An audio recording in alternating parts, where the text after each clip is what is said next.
Breaking news చూస్తున్నాం. అమరావతి రాజధానిలో రెండో దశ భూ సమీకరణపై మాజీ సీఎం జగన్ ఆగ్రహం వ్యక్తం చేశారు.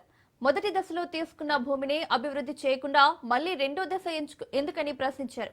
నేషనల్ మీడియా వేదికగా సీఎం చంద్రబాబు చేస్తున్న తీరును జగన్ తప్పుపట్టారు. రాజధాని పేరుతో తొలి విడతలో తీసుకున్న 50,000 ఎకరాల భూమి అభివృద్ధికే 1,00,000 కోట్లు అవసరమని చంద్రబాబు చెప్పారని, ఆ 1,00,000 కోట్లు ఎప్పుడు వస్తాయో ఎలా వస్తాయో తెలియదని వ్యంగ్యంగా వ్యాఖ్యానించారు. భూములు ఇచ్చిన రైతులకు ఇప్పటికీ ఎలాంటి పరిహారం అందక కన్నీరు మున్నీరవుతున్నారని అన్నారు.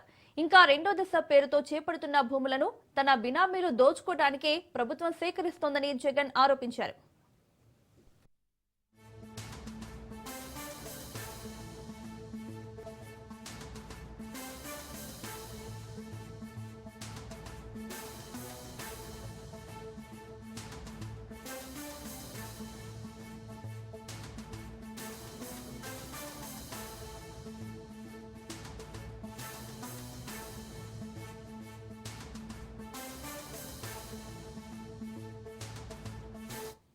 You said you wanted 50,000 acres and you need 2 crores per acre to lay these roads, give electricity, give in water, connect them with sewerage system. And to provide for this, according to your own DPR, you said it requires 2 crores per acre. Probably because of your scams or probably because of reasons known to you alone. Now you and your benamis have procured land here, so you've decided the capital here. Now for 50,000 acres, at the rate of 2 crores per acre according to your own DPR, it costs 1 lakh crores. Now this 1 lakh crores, God knows when it's going to come, God knows how it's going to come. Forget about that aspect. Now you want to add one more 50,000 acres of land. You want to add another 50,000 acres of land, which costs you another 1 lakh crores. So you're actually talking about 2 lakh crores requirement, 1 lakh acres of land you want to develop. What kind of insanity is this when the first 50,000 acres itself is not developed? When the farmers are crying about it, that what have you done? Why did you take our land? We are left with nothing now. And there is no development also because of 1 lakh crores that is required to lay the roads, to lay the drainage, to lay the current, to lay the sewerage.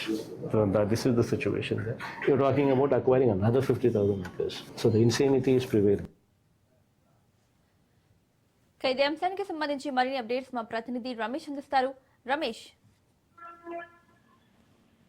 Amaravati ప్రాంతంలో రెండో విడత భూ సమీకరణకు సంబంధించి భూసేకరణకు సంబంధించి ప్రభుత్వం తీసుకున్నటువంటి నిర్ణయాన్ని వైసీపీ అధినేత మాజీ ముఖ్యమంత్రి జగన్మోహన్ రెడ్డి తప్పుపడుతూ ఉన్నారు. గతంలో కూటమి ప్రభుత్వం అంటే చంద్రబాబు అధికారంలో ఉన్నటువంటి సమయంలో దాదాపు 50,000 ఎకరాలు భూ సమీకరణ చేయడం జరిగింది. ఆ భూమికి సంబంధించి దాన్ని ఇంతవరకు సరిగా ఉపయోగించడం లేదని కూడా గతంలోనే వైసీపీ ఆరోపించింది. మళ్ళీ ఇప్పుడు రెండో విడతసారి అధికారంలోకి వచ్చిన తర్వాత మళ్ళీ రెండో విడత మూడో విడత భూ సేకరణకు ఏదైతే ప్రభుత్వం నిర్ణయం తీసుకుందో దీన్ని వైసీపీ తీవ్రంగా వ్యతిరేకిస్తూ ఉంది. ఇంత పెద్ద ఎత్తున భూములు సమీకరించడం ద్వారా ప్రభుత్వం అవినీతికి పాల్పడుతున్నట్టు కూడా జగన్మోహన్ రెడ్డి ఆరోపిస్తూ ఉన్నారు. గతంలో రైతుల దగ్గర భూములు తీసుకున్నప్పటికీ వారికి తెలుగుదేశం పార్టీ హయాంలో ఎలాంటి న్యాయము జరగలేదు. దీనివల్ల రైతులు అనేక ఇబ్బందులు పడ్డారని కూడా గుర్తు చేస్తున్నటువంటి పరిస్థితి. ఇప్పుడు కూడా భూములు తీసుకొని రైతులను ఇబ్బంది పెట్టే ప్రయత్నం, తద్వారా ఈ సేకరించినటువంటి భూములు ఏవైతే ఉన్నాయో వీటి ద్వారా పెద్ద ఎత్తున అవినీతికి చంద్రబాబు పాల్పడుతున్నారంటూ కూడా జగన్మోహన్ రెడ్డి ఆరోపిస్తూ ఉన్నారు. గతంలో తీసుకున్నటువంటి భూములకు సంబంధించి వాటిని సక్రమంగా వినియోగించుకోవాలి. అప్పుడు ఏదైతే రైతులకు హామీ ఇచ్చారో ఆ హామీని అమలు చేయాలి. అంతేకాని మళ్ళీ ఈ రకంగా రెండో విడత భూములు సేకరణకు నిర్ణయం తీసుకోవడం సరైంది కాదని కూడా జగన్ అభిప్రాయపడుతున్నటువంటి పరిస్థితి కూడా ఉంది. అంతేకాకుండా గతం నుంచి కూడా వైసీపీ ఒక విషయాన్ని పదే పదే చెప్తూ ఉంది. అమరావతి రాజధాని పేరుతో చంద్రబాబు నాయుడు పెద్ద ఎత్తున అవినీతికి పాల్పడుతూ ఉన్నారు. అందులో తనకు కావాల్సిన వారికి భూములు కేటాయిస్తున్నారు. అంతేకాకుండా అమరావతి నిర్మాణం పేరుతో ఏవైతే కాంట్రాక్టులు ఇస్తూ ఉన్నారు, ఈ కాంట్రాక్ట్ లో కూడా పెద్ద ఎత్తున కమిషన్లు తీసుకుంటూ ఉన్నారు. రాజధాని కేవలం తన స్వప్రయోజనాల కోసం, సొంత లాభాల కోసమే వాడుతున్నారు తప్ప రాజధాని నిర్మాణాన్ని పూర్తి చేయాలనే ఆలోచన చంద్రబాబుకు లేదని కూడా జగన్మోహన్ రెడ్డి చెప్తున్నటువంటి పరిస్థితి. అంతేకాకుండా గతంలో ఇప్పుడు ఏదైతే నిర్మాణం చేస్తూ ఉన్నారో రాజధాని ప్రాంతం, ఇక్కడ ఈ ప్రాంతంలో కొంత వరదలు వచ్చినటువంటి పరిస్థితి కూడా ఉంది. కానీ అలాంటి చోట కాకుండా మంగళగిరి ప్రాంతంలో రాజధాని ఏర్పాటు చేసి దానికి కావాల్సినటువంటి 2,000-3,000 ఎకరాల భూమిని సమీకరించి అక్కడ నిర్మాణాలు చేస్తే రానున్నటువంటి రోజుల్లో కూడా రాజధాని ప్రాంతానికి ఎలాంటి వరద ముప్పు ఉండదు. దీని ద్వారా ఇక గుంటూరుతో పాటు విజయవాడ ప్రాంతాలు కూడా అభివృద్ధి చెందుతాయనే అభిప్రాయం కూడా గతంలో జగన్ జగన్ వ్యక్తం చేశారు. మరోసారి ఇదే అంశాన్ని ఆయన అయితే చెప్తున్నటువంటి పరిస్థితి కూడా ఉంది. మొత్తంగా రాజధాని పేరుతో ఇటు ప్రభుత్వం చేస్తున్నటువంటి భూ సేకరణ కానీ భూ సమీకరణ కానీ పరిస్థితి అయితే తప్పుపడుతూ ఉంది. రమేష్, అలాగే మొదటి దశలో భూములు ఇచ్చిన రైతులకు ఎలాంటి పరిహారం ఇవ్వలేదని కూడా జగన్ అన్నారు. సో నిజంగానే వారికి పరిహారం అందలేదా? అంటే మొదటి విడతలో ఏదైతే తెలుగుదేశం పార్టీ 2014 నుంచి 19 సమయంలో అధికారంలో ఉందో అప్పట్లో దాదాపుగా 50,000 ఎకరాలకు సంబంధించిన భూ సేకరణ కూడా చేయడం జరిగింది. ఈ భూ సేకరణకు సంబంధించి రైతులు పెద్ద ఎత్తున భూములు కూడా ఇవ్వడం జరిగింది. తమ ప్రాంతంలో రాజధాని వస్తే ఈ ప్రాంతం అంతా అభివృద్ధి చెందుతుంది, తద్వారా విద్య ఉద్యోగ ఉపాధి అవకాశాలు ఇవన్నీ కూడా లభిస్తాయంటూ పెద్ద ఎత్తున రైతులు కూడా ఇచ్చారు. అయితే రైతులు భూములు ఇచ్చినటువంటి సందర్భంలో వారికి అభివృద్ధి చేసినటువంటి స్థలాలను ఇస్తాము, ప్లాట్లను ఇస్తాము, అంతేకాకుండా రైతులకి నష్టపరిహారం కూడా చెల్లిస్తామని ప్రభుత్వాలు హామీ ఇచ్చింది. కానీ అప్పట్లో ఇదేవి కూడా ఆచరణకు నోచుకున్నటువంటి పరిస్థితి కూడా లేదు. రైతులకి ఏవైతే హామీ ఇచ్చారో ఆ హామీని ఏమీ కూడా అమలు చేయలేదు. కొంతమంది రైతులు కూడా ప్రభుత్వం అప్పట్లో వ్యవహరించిన తీరును తప్పుపట్టినటువంటి పరిస్థితి కూడా ఉంది. ఇటీవల కాలంలో కూడా రెండో విడత భూసేకరణకు సంబంధించి ప్రభుత్వం ఇటు రైతులతో మాట్లాడుతున్నటువంటి సందర్భంలో రైతులు ఒకే విషయాన్ని చెప్తున్నారు. గతంలో మీరు అనేక హామీలు ఇచ్చారు, ఈ హామీలు ఇంతవరకు అమలు చేయలేదు, మళ్ళీ ఇప్పుడు భూసేకరణకు సిద్ధమయ్యారు, దీనివల్ల మాకు ఎలాంటి ప్రయోజనాలు చేకూరుస్తారనే విషయాలు చెప్పాలి. అంతేకాకుండా గతంలో వచ్చినటువంటి హామీలు ఏవైతే ఉన్నాయో ఆ హామీలను ఇంతవరకు ఎందుకు అమలు చేయలేదని నిలదీసినటువంటి పరిస్థితి కూడా ఉంది. అయితే గతంలో అనేక హామీలు ఇచ్చినప్పటికీ వాటిలో కొన్ని మాత్రమే మిగిలినటువంటి హామీలు అమలు కాలేదు. ఆ తర్వాత వైసీపీ అధికారంలోకి వచ్చిన తర్వాత రైతులకు సంబంధించి కొన్ని సమస్యలు పరిష్కరించే ప్రయత్నం చేసింది. అయితే రాజధాని ఇక్కడ నుంచి తరలిస్తామని ఒక ప్రకటన చేసింది. దాని ద్వారా పెద్ద ఎత్తున ఉద్యమాలు కూడా వచ్చాయి. మళ్ళీ ఇప్పుడు అమరావతి ఇప్పుడు మళ్ళీ కూటమి ప్రభుత్వం అధికారంలోకి వచ్చినటువంటి నేపథ్యంలో ఆ రైతులను ఆదుకోవాలని వైఎస్ఆర్ కాంగ్రెస్ పార్టీ చెప్తూ ఉంది. అదేవిధంగా రెండో విడత భూసేకరణ ఏదైతే ఉందో దాన్ని కూడా నిలుపుదల చేయాలనే డిమాండ్ అయితే చేస్తూ ఉంది. రమేష్, అలాగే రెండో దశ పేరుతో చేపడుతున్న ఈ భూములను తన బినామీలు దోచుకోవడం కోసమే ప్రభుత్వం సేకరిస్తోందని ఆరోపిస్తున్నారు జగన్. ఇందులో వాస్తవం ఎంత? అంటే ప్రధానంగా మొదటి నుంచి వైఎస్ఆర్ కాంగ్రెస్ పార్టీ ఒకే విషయాన్ని చెప్తుంది. రాజధాని పేరుతో చంద్రబాబు భారీగా అవినీతి చేస్తూ ఉన్నారు. ప్రస్తుతం రాజధాని ప్రాంతంలో జరుగుతున్నటువంటి నిర్మాణాలకు సంబంధించి ఏవైతే టెండర్లు పిలుస్తున్నారో ఆ టెండర్లో కూడా పెద్ద ఎత్తున కమిషన్ తీసుకుంటూ ఉన్నారు. అటు చంద్రబాబు కానీ లోకేష్ కానీ ఆయన బినామీలకు ప్రయోజనం చేకూర్చే విధంగా వ్యవహరిస్తూ ఉన్నారు. దీనికి సంబంధించి గతంలో కూడా వైఎస్ఆర్ కాంగ్రెస్ పార్టీ ఈ విధానాలకు వ్యతిరేకంగా పెద్ద ఎత్తున ఆందోళన చేసింది, పోరాటాలు చేసింది. మళ్ళీ కూటమి ప్రభుత్వం అధికారంలోకి వచ్చిన తర్వాత అదే విధంగా అవినీతిని కొనసాగిస్తుందని కూడా వైఎస్ఆర్ కాంగ్రెస్ పార్టీ చెప్తుంది. ఇప్పుడు రెండో విడత భూములు సేకరించడం ద్వారా ఆ ల్యాండ్ బ్యాంక్ ఏదైతే ఉందో ఆ ల్యాండ్ బ్యాంక్ ను చంద్రబాబు తన బినామీలకు తక్కువ ధరలకు ఇస్తూ ఉన్నారు. తద్వారా ఆయన పెద్ద ఎత్తున వారి దగ్గర నుంచి ముడుపులు తీసుకుంటూ ఉన్నారు. ఈ అమరావతి నిర్మాణం అనేది పెద్ద స్కాము, దీని వెనక లక్షల కోట్ల అవినీతి జరుగుతుందని వైఎస్ఆర్ కాంగ్రెస్ పార్టీ చేసినటువంటి ఆరోపణ. ఇప్పుడు ఈ భూ సేకరణను కూడా అదే విధంగా చంద్రబాబు ప్రభుత్వం చేస్తుంది. ఈ ప్రభుత్వం పెద్ద ఎత్తున భూములు సేకరించి తన బినామీలకు ఇచ్చి వాటి ద్వారా పెద్ద ఎత్తున స్కాములకు పాల్పడుతున్న ఆరోపణ అయితే ప్రస్తుతం వైఎస్ఆర్ కాంగ్రెస్ పార్టీ చేస్తుంది. గతంలో కూడా జగన్మోహన్ రెడ్డి ఇదే రకమైనటువంటి విమర్శలు చేసినటువంటి పరిస్థితి కూడా ఉంది. Right Ramesh, thank you.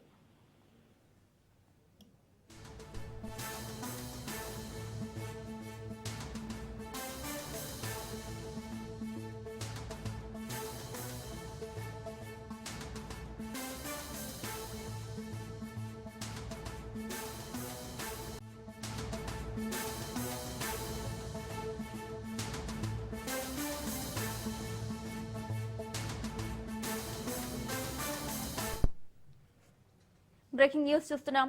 దేశీయ స్టాక్ మార్కెట్ సూచీలు భారీ నష్టాల్లో ముగిశాయి. భారత్ అమెరికా మధ్య వాణిజ్యంపై సందిగ్ధత నెలకొన్న వేళ సూచీలు భారీ ఒత్తిడి ఎదుర్కొన్నాయి. సెన్సెక్స్ ఓ దశలో 800 పాయింట్ల మేర నష్టపోగా నిఫ్టీ మళ్లీ 26,000 దిగువన ముగిసింది.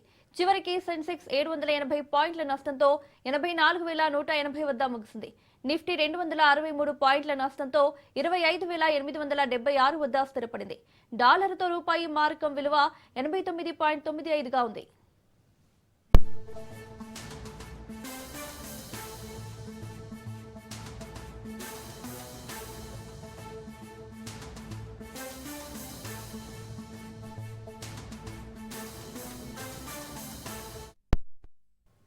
దేశీయ స్టాక్ మార్కెట్ సూచీలు భారీ నష్టాల్లో ముగిశాయి. భారత్ అమెరికా మధ్య వాణిజ్యంపై సందిగ్ధత నెలకొన్న వేళ సూచీలు భారీ ఒత్తిడి ఎదుర్కొన్నాయి. సెన్సెక్స్ ఓ దశలో 800 పాయింట్ల మేర నష్టపోగా నిఫ్టీ మళ్లీ 26,000 దిగువన ముగిసింది. చివరికి సెన్సెక్స్ 780 పాయింట్ల నష్టంతో 84,180 వద్ద ముగిసింది. నిఫ్టీ 263 పాయింట్ల నష్టంతో 25,876 వద్ద స్థిరపడింది. డాలర్తో రూపాయి మారకం విలువ 89.95గా ఉంది.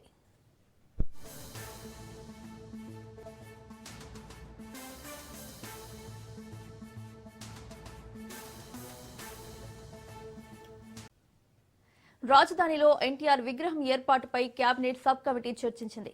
అమరావతి రాజధానిలో ఎన్టీఆర్ విగ్రహం ఏర్పాటుపై మంత్రులు చర్చించారు. నీరుకొండ రిజర్వాయర్ దగ్గర ఎన్టీఆర్ విగ్రహాన్ని ఏర్పాటు చేయాలని నిర్ణయించారు. తెలుగు వైభవం, తెలుగు తేజం అనే కాన్సెప్టుతో విగ్రహం ఏర్పాటు చేస్తున్నామన్నారు. ప్రజల అభిప్రాయంతో నిర్ణయం తీసుకుంటామన్నారు. తెలుగు సాహిత్యంపై దృష్టి పెట్టే విధంగా ఎన్టీఆర్ మెమోరియల్, లైబ్రరీ, స్మృతివనం ఏర్పాటు చేయాలని యోచిస్తున్నట్లు తెలుస్తోంది. రాజధానిలోని నీరుకొండలో కొండపై భారీ ఎన్టీఆర్ విగ్రహం ఏర్పాటు చేయాలని నిర్ణయించారు. 3,500 టన్నులతో భారీ కంచు విగ్రహం ఏర్పాటు చేయనున్నారు. విగ్రహంతో పాటు ఇతర డిజైన్లు ఫైనల్ చేసేందుకు సబ్ కమిటీ ఏర్పాటైంది.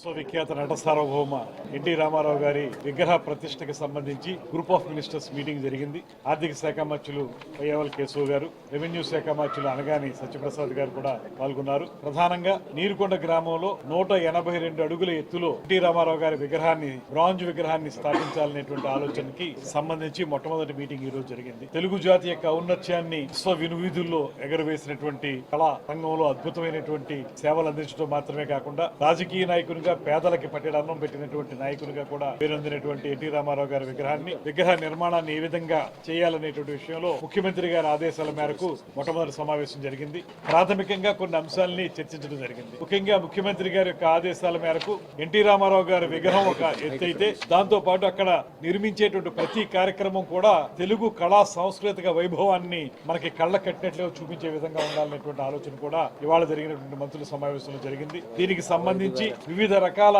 కార్యక్రమాలను చేపట్టడానికి, అందులో సాహిత్యానికి సంబంధించి, నృత్యానికి సంబంధించి, అదే విధంగా నాటకానికి సంబంధించి, ముఖ్యంగా ఎన్టీ రామారావు గారి చలనచిత్ర జీవిత చరిత్రల ఆధారంగా ఆయన పోషించినటువంటి పాత్రలని ఆధారంగా చేసుకుని కొంత సినిమా రంగానికి సంబంధించి ఇవాళ ఆంధ్రప్రదేశ్ ప్రపంచ పర్యాటక గమ్యస్థానంగా రూపొందుతున్నటువంటి సందర్భంలో ఇక్కడ టూరిజం యాక్టివిటీస్ కూడా డెవలప్ చేయాలని, వాటితో పాటు ఒక రోజు చూడడానికి వచ్చిన వ్యక్తి ఒక 3-4 రోజులు అక్కడ ఉండే విధంగా రిసార్ట్స్ కానీ, ఉండటానికి అవసరమైనటువంటి స్టేకి అవసరమైనటువంటి 5 స్టార్ హోటల్ కానీ, వాటర్ స్పోర్ట్స్ కానివ్వండి, అడ్వెంచర్ స్పోర్ట్స్ కానివ్వండి, ఇటువంటి వాటిని కూడా పెట్టి మొత్తంగా పర్యాటక కేంద్రంగా కూడా దాన్ని అభివృద్ధి చేయాలనేటువంటి ఆలోచనతోటి వాళ్ళ మొట్టమొదటి మీటింగ్ చేశాం. దీన్ని రాబోయే మీటింగుల్లో మరింతగా పదును పెట్టి ఏ రకంగా దీన్ని ముందుకు తీసుకెళ్లాలి, ఏ రకంగా ఇది ఆంధ్రప్రదేశ్ యొక్క గొప్పతనాన్ని ప్రపంచానికి తెలియజేసే విధంగా ఒక అద్భుతమైనటువంటి కట్టడం కావాలనేటువంటి దాని మీద మా చర్చలు జరుగుతూ ఉన్నాయి.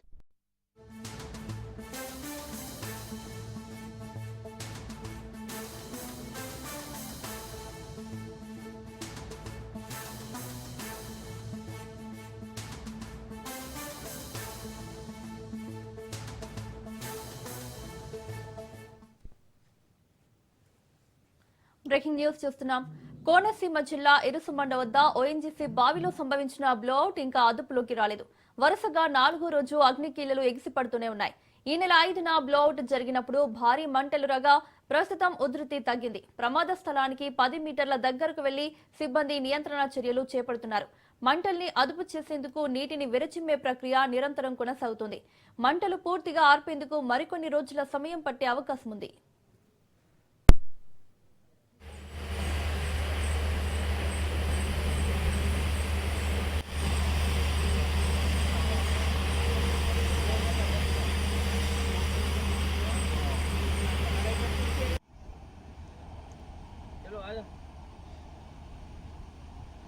जल गया ऐसे सेल्फी ले रहा है।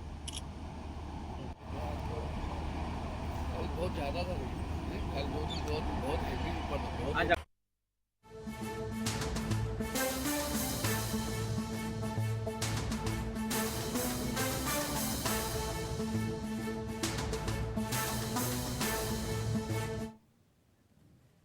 అంబేద్కర్ కోనసీమ జిల్లా కామనగరులో ఉద్రిక్తత చోటు చేసుకుంది. అమలాపురం మున్సిపాలిటీలో కామనగరు గ్రామాన్ని కలపాలని కొందరు, కలపవద్దని కొందరు వాగ్వాదానికి దిగారు.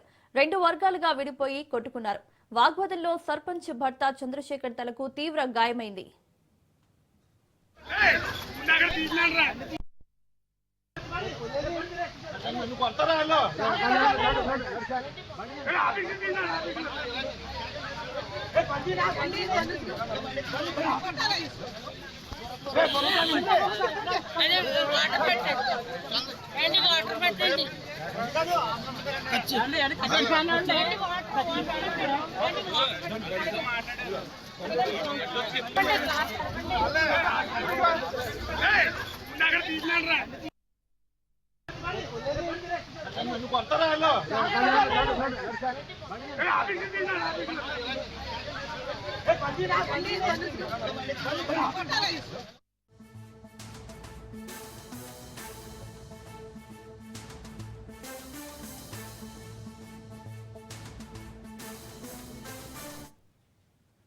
బ్రేకింగ్ న్యూస్ చూస్తున్నాం.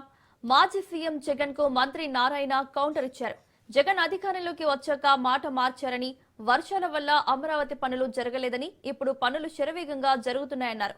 ఇక సీఎం ఎక్కడ కూర్చుంటే అది రాజధాని అవుతుందా అని ప్రశ్నించారు. అసెంబ్లీ సాక్షిగా రాజధానికి జగన్ అంగీకరించారని గుర్తు చేశారు. నది అంతర్భాగంలో రాజధాని నిర్మాణం అన్నది అవాస్తవమన్నారు. జగన్ నెగటివ్ మైండ్ తో ఉన్నారన్న మంత్రి నారాయణ జగన్ రాజధానిపై స్టడీ చేయాలన్నారు.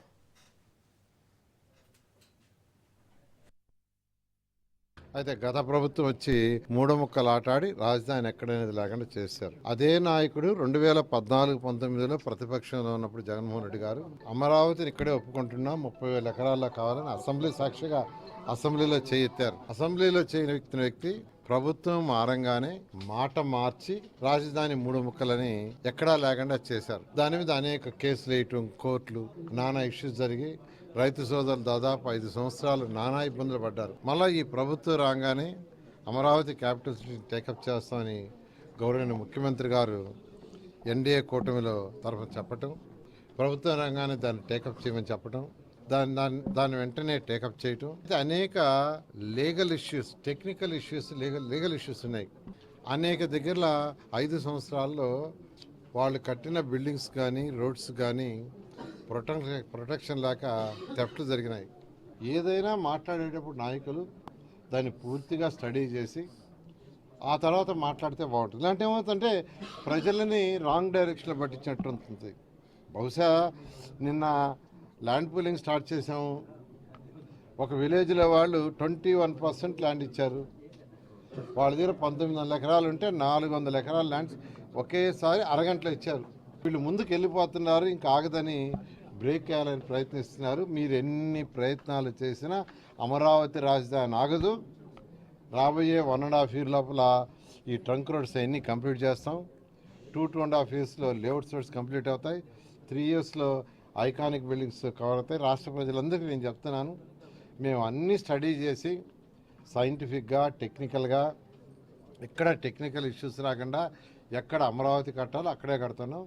కాబట్టి ఎవరైనా మాట్లాడేటప్పుడు దయించి ప్రజలని అడ్డదారులు పట్టించకుండా, ప్రజలకు రాంగ్ ఇన్ఫర్మేషన్ ఇవ్వకుండా మీరు మాట్లాడి తప్పులేదు. కానీ రాంగ్ ఇన్ఫర్మేషన్ ఇచ్చి మాట్లాడితే ఇప్పుడున్న 11 సీట్లు 0 అవుతాయి. విశాఖ గాజువాకలో కిలాడి లేడీల బండారం బయటపడింది. జడలో బంగారాన్ని దాచుకుని పారిపోయే ప్రయత్నం చేశారు. గమనించి మహిళలను పట్టుకున్నారు షాప్ నిర్వాహకులు. గాజువాక బీసీ రోడ్డు ఓం జ్యువెలరీ షాప్ లో బంగారు వస్తువులు చోరీ చేస్తుండగా పట్టుకున్నారు జ్యువెలరీ షాప్ యజమాని. మహిళలను పోలీసులు అదుపులోకి తీసుకుని విచారిస్తున్నారు.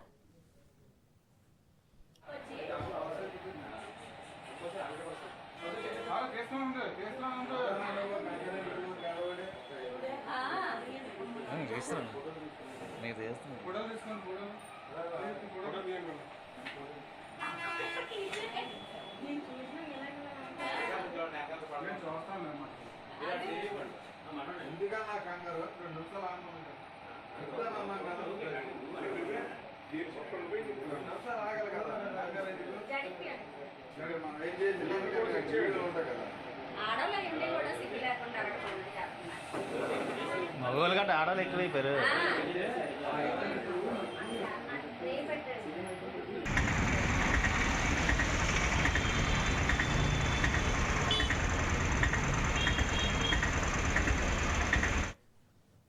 విశాఖ గాజువాకలో కిలాడి లేడీల బండారం బయటపడింది. జడలో బంగారాన్ని దాచుకుని పారిపోయే ప్రయత్నం చేశారు. గమనించి మహిళలను పట్టుకున్నారు షాపు నిర్వాహకులు. గాజువాక బీసీ రోడ్డు ఓం జ్యువెలరీ షాపులో బంగారు వస్తువులు చోరీ చేస్తుండగా పట్టుకున్నారు జ్యువెలరీ షాప్ యజమాని. మహిళలను పోలీసులు అదుపులోకి తీసుకుని విచారిస్తున్నారు.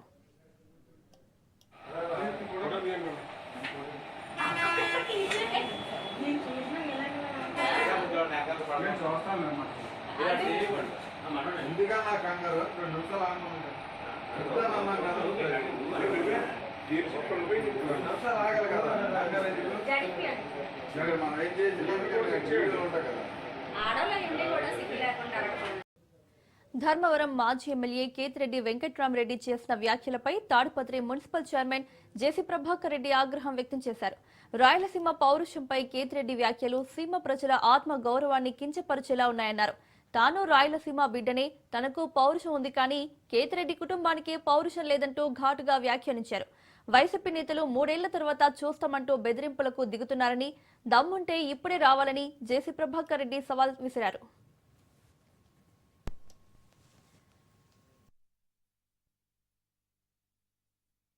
ఏం చేసినా చెప్పరా ధర్మారావు, నువ్వు ఏం చేసినా చెప్పరా. తెస్తువి మిషన్, తెస్తువి సెగ్రిగేషన్ మిషన్ ఈ రోజు అట్లే ఉంది. బాడిగలు తీసుకొని తిన్నాం, దాంతో నువ్వు సుఖపడినాం. రా ధర్మారావు పోదాం. ఈ రోజుకి మీ సెగ్రిగేషన్ చేసినారా? ఏవో దేశంలో నువ్వు అంతా తెలిసినట్లు టైలుగా తేలికొద్దలు కొయ్యొద్దు. రాయలసీమకు పౌరుషం లేదా? ఏడ్రా నీతో పాటు తోడబుట్టిన వాళ్ళు ఇద్దరు, ఒకడు 150 కేజీలు, ఒకటి 100 కేజీలు ఉన్నారు. అడిగిపోయినారా? మీర్రా పౌరుషం లేదు, అందరికి పౌరుషం లేదనుకోద్దండి. గడిచిన 5 ఏళ్ళు ఊర్లోనే ఉన్నా. ఆ రోజు నీ పోలీసులు కొడితే నేను కొట్టించుకున్నా. ఏమైందిరా పౌరుషమా? రాండిలే, రాయలసీమ పౌరుషం గురించి మాట్లాడతారా? దున్నకులు రాయలసీమ పౌరుషం అంటావా? నీకు చీము రక్తం ఉందిరా? చీము రక్తం ఉంటే రమ్మన్నావు తాడిపత్రికి, రమ్మన్నారు రే. ఇరిగేషన్ గురించి మాట్లాడతావు. ఈ రోజు ఎందుకు పుట్లూరుకు ఎల్లూరుకు నీళ్లు రాలే? ఈడు ధర్మారం ఎక్స్ఎమ్మెల్యే గాడు. పౌరుషం లేదు, పౌరుషం లేదు. నీకు పౌరుషం ఉందిరా? యావత్ గ్రీజ్ కట్టించింటివే. అదే 4 గుర్రాలు రైడరా. ఇప్పుడు నువ్వు షో పడతాడవరా? ఇప్పుడు బాపిరాజుని అడుగులే, నా గురించి చెప్తాడు. హార్స్ రైడర్ కాదు నేను.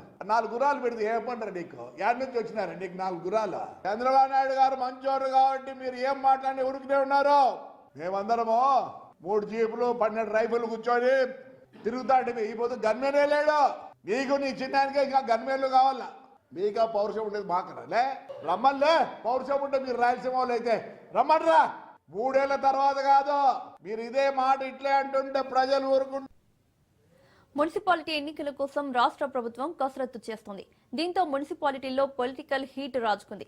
ఫిబ్రవరి నెల ఆఖరికల్లా పూర్తి చేయాలని ప్రభుత్వం ముందుకెళ్తోంది. అయితే ఆయా మున్సిపాలిటీల్లో ప్రకటించిన ఓటర్ల లిస్టులు లోపభూయిష్టమై ఉండటంతో మున్సిపాలిటీ ఓటర్ల పరిస్థితి గందరగోళంగా మారింది. దీనిపై మరిన్ని వివరాలు మా ఆదిలాబాద్ ప్రతినిధి శ్రీనివాస్ అందిస్తారు. రాష్ట్ర ప్రభుత్వం మొత్తం ఇప్పుడు మున్సిపల్ ఎలక్షన్ పైన దృష్టి సారించింది. ఎందుకంటే ఈ మార్చ్ అయిపోతే వచ్చే బడ్జెట్ రాదన్న ఉద్దేశం కొద్దీ గ్రామీణ ప్రాంతంలో సక్సెస్ఫుల్ అయిందని చెప్పేసి మున్సిపాలిటీ హడావిడిగా చేస్తున్నది. ఈ హడావిడితో ఈ ఎలక్షన్తో ఓట్ల లిస్టు మాత్రం గందరగోళమయ్యే పరిస్థితి ఏర్పడుతుంది. గతంలో చూసరికి ఇప్పటి చూసరికి చాలా ఓట్లు తేడా వచ్చినాయి. గత 5 సంవత్సరాల నుంచి తాజా మాజీ కౌన్సిలర్ మనతో అందరూ ఉన్నారు. వాళ్ళు తాజా మాజీ కౌన్సిలర్లు గత 5 సంవత్సరాల నుంచి ఎంతో కష్టపడి వాళ్ళ వీధిలో తెచ్చుకుంటే ఇక్కడ తెలకుండా ఇక్కడ ఓట్లు పడ్డాయి. ఇక్కడ పడ్డతో పరిశీలన అవుతుంది. ఇక్కడ మనతో పాటు ఇక్కడ తాజా మాజీ కౌన్సిలర్ పోషెట్టి గారు నడపశెట్టి గారు అని తెలుసుకుంటాం. చెప్పండి, ఇప్పుడున్న ఈ ఓట్ల లిస్టు పరిస్థితి ఎట్లుంది? ఇప్పుడు ఉన్న ఓట్ల పరిస్థితి చాలా దారుణంగా ఉంది. నేను గత 30 సంవత్సరాల నుంచి కూడా మున్సిపాలిటీలో ప్రతి ఎలక్షన్ కూడా చూశాను. 2000లో కూడా నేను కౌన్సిలర్గా ఉన్నాను. ఈరోజు కూడా తాజా మాజీ కౌన్సిలర్గా ఉన్నాము. కానీ ఇంత దారుణం అనేది ఎప్పుడు గుర్తించలేదు. ఇప్పుడు నిర్మల్ పట్టణంలో అభివృద్ధి చేద్దామన్న ఆశావాదులు అందరూ కానీ, తాజా మాజీ కౌన్సిలర్లు కానీ, మిగతా ఎక్స్ కౌన్సిలర్ కూడా చాలా కూడా నిర్మల్ మున్సిపాలిటీని చాలా అభివృద్ధి పథంలో చేద్దామని చెప్పి ఆశావాదులు అందరూ కూడా మున్సిపాలిటీ చుట్టూ తిరుగుతున్నారు. గత 15 రోజుల్లో నుండి కూడా మున్సిపాలిటీని అందరూ కూడా ఉండి ఈ దారుణమైన ఈ ఓటర్ లిస్టుని చూసి చాలా భయాందోళనకు గురై ఇక్కడ నిర్మల్ పట్టణంలో చాలా భయాందోళనకు గురై మరి ఎప్పుడూ జరగనే లేని విషయంగా ఇంత దారుణమైన విషయం చూడలేదు. ఈ విషయం ఇంతకుముందు రివైజ్ అయినప్పుడు కూడా ఈ అవకతవకలు జరిగినాయి. గత అధికారులు కూడా అవకతవకలు జరిపారు. ఇప్పుడు ఈ ఈ అధికారులు నిద్రలు ఆహారం లేకుండా పట్టణ ప్రజలు అందరూ కూడా ఇక్కడికి వచ్చి ఆందోళన చేస్తుంటే వాళ్ళు ప్రతి వాడకట్టు కూడా తిరిగి చేయాలని చెప్పేసి ఆలోచన చేస్తున్నారు. మరి ఏమవుతుందో మరి తెలియదు. ఇప్పుడు ఈ 12 లోపల లిస్ట్ ప్రకటించారని ఎలక్షన్ కమిషన్ అన్నారు. ఇప్పుడు ఈ పరిస్థితిలో మీ గెలుపోవటం ఎలా ఉంటాయండి? గెలుపోటర్ అంటే ఇప్పుడు ఎట్లా ఉన్నది పరిస్థితి, ఇప్పుడు ఎలక్షన్ కోడ్ వస్తుంది అని అంటుండ్రు. కాకపోతే ఎలక్షన్ కోడ్ వచ్చేట ముందు ఓటర్ లిస్ట్ సరిగా కావాలా. ఇప్పటిదాకా బల్దియాలో ఓటర్ లిస్ట్ సరిగా లేదు. అన్ని వార్డులు ఇక్కడ తిరుగుతున్నారు. ఏమన్నా అంటే ఇప్పుడు ఓటర్ లిస్ట్ జారీ చేస్తలేరు. అయితే పాత ఓటర్ లిస్ట్తోని చేస్తుండ్రా, ఎలక్షన్ మళ్ళీ కొత్తది ఇస్తారా అంటే అటువంటి ఏమి లేదు. అందరూ ఓటర్ కోసం ఇక్కడ తిరుగుతున్నారు కానీ ఏం మన చేతికి తలుగుతలేదు. అంటే ఇప్పుడు ఎట్లా ఉన్నదంటే పరిస్థితి చాలా ఘోరం ఉన్నది. ఇక్కడ నిర్మల్ మున్సిపాలిటీ అయితే వార్డ్ ఆఫీసర్ ఇన్ఛార్జ్ ఉన్నారు, వాళ్ళు చూస్తున్నారు. అంటే వాళ్ళకి పోయి కంప్లైంట్ ఇస్తే ఆ కంప్లైంట్లో రిటర్న్ మనకు అది డిలేడ్ అయిందా లేదా యాడ్ అయిందా అని అటువంటి ఏం మనకు సమాధానం ఇస్తలేరు. ఏమంటే మళ్ళీ మీకు వస్తుంది లిస్ట్ అంటున్నారు. అక్కడేమో మేడం ఆల్రెడీ కలెక్టర్ మేడం వాళ్ళు వీళ్ళు అన్నారు, కమిషనర్ ఒక 10 తారీఖు దాకా మాకు ఫైనల్ లిస్ట్ ఇస్తా అన్నారు. ఒక ఫైనల్ లిస్ట్ ఇస్తే ఒకవేళ మేము ఇచ్చిన అప్లికేషన్లు అది డిలేడ్ అవుతుందా కాదా, మరి మనకు టైం ఇస్తుందా లేదా, అది టైం ఇవ్వకపోతే అది ఎలక్షన్ ఎట్లా, మరి ఎట్లా అంటే అట్లా గంపగోలా ఇది అట్లా అయినట్టే అంతేనా కదా మరి. అది అట్లా పరిస్థితిలో ఇది చాలా దుర్మానం ఉన్నది. ఇప్పుడు ఇట్లా జరగలే. అయితే ఇక్కడ అధికారులు ఎవరు పట్టించుకుంటలేరు అని చెప్పేసి చెప్తున్నారు. అంతేకాకుండా ఇప్పుడు ఈ రోజు భైన్సాలో బంద్ పాటించారు, ఈ ఓట్ల సవరణ ఓట్ల తప్పుడు వచ్చింది చెప్పేసి. ఇక్కడ మీరు ఏ విధంగా అనుకుంటారు? బీజేపీ పార్టీ నుంచి మీరు ఏం చేస్తా అనుకుంటారు? ఈరోజు నిర్మల్ మున్సిపల్ ఎలక్షన్ ఓటర్ జాబితాని డ్రాఫ్ట్ జాబితాని కమిషనర్ గారు 4 రోజుల కింద రిలీజ్ చేయడం జరిగింది. ఆ ఓటర్ జాబితాలో నిర్మల్ ప్రజలే ఓటర్లు కాకుండా ఇతర గ్రామాలు, ఇతర జిల్లాల నుంచి కూడా, మండలాల నుంచి కూడా ఓటర్లు జతపరచడం జరిగింది. దీనికి పూర్తి బాధ్యత అధికారుల వైఫల్యం వల్లనే ఇది జరిగిందని నిర్మల్ ప్రజలు భావిస్తున్నారు. ఒక నిర్మల్ ఓటరు 42 వార్డులలో ఎక్కడ ఓటు వేయాలనో తెలియని పరిస్థితి ఇలా నిర్మల్ మున్సిపాలిటీలో జరగడం జరిగింది. ఇప్పుడైనా అధికారులు దీని మీద ఖచ్చితంగా సవరణ చేసి ఇప్పుడు నెక్స్ట్ రిలీజ్ చేసే జాబితాలో ఫోటోలతోని ఏ వార్డు మ్యాప్లో ఉన్న ఆ ఓటర్లని అందులో జతపరిచి జిల్లా కలెక్టర్ గారికి దానికి పంపిస్తే ఆ జిల్లా కలెక్టర్ గారు దీని మీద ప్రత్యేక శ్రద్ధ వహించి నిర్మల్ ఓటర్ల తరఫున భారతీయ జనతా పార్టీ నిర్మల్ పట్టణ అధ్యక్షుడు నేను మాట్లాడుతున్నా. కలెక్టర్ గారు మీరు ఇకనైనా దీని మీద శ్రద్ధ వహించి ఓటర్లని 42 వార్డులు ఓటర్లని 42 వార్డులు ఎక్కడ ఉన్నారో ఆ ఓటర్లని అందులో జతపరిచి ఓటర్ లిస్టుని రిలీజ్ చేయాలని మేము కోరుకుంటున్నాం. మీటింగ్ జరపడం జరిగింది కలెక్టర్ గారి ఆధ్వర్యంలో.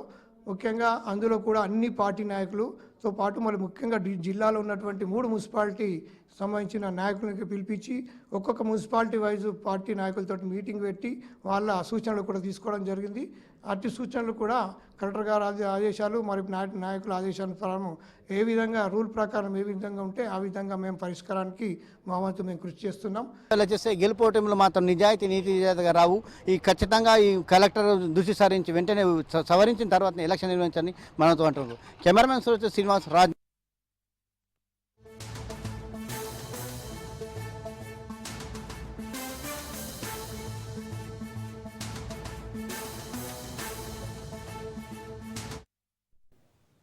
బ్రేకింగ్ న్యూస్ చూస్తున్నాం.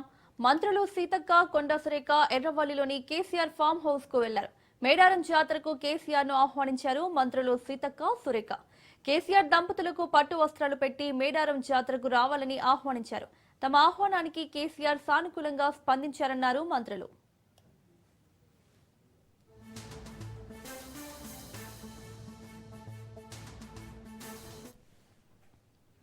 మంత్రులు సీతక్క, కొండ సురేఖ ఎర్రవల్లిలోని కేసీఆర్ ఫామ్ హౌస్ కు వెళ్లారు. మేడారం జాతరకు కేసీఆర్ ను ఆహ్వానించారు మంత్రులు సీతక్క, సురేఖ. కేసీఆర్ దంపతులకు పట్టు వస్త్రాలు పెట్టి మేడారం జాతరకు రావాలని ఆహ్వానించారు. తమ ఆహ్వానానికి కేసీఆర్ సానుకూలంగా స్పందించారన్నారు మంత్రులు.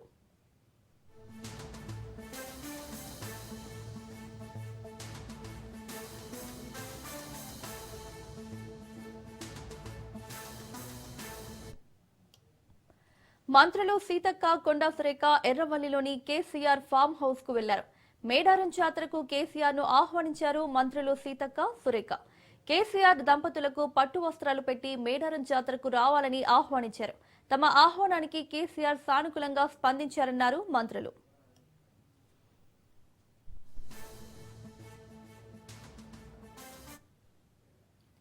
కేవీ బులెటిన్ అప్డేట్స్ చూస్తూనే ఉండండి రాజ్ న్యూస్.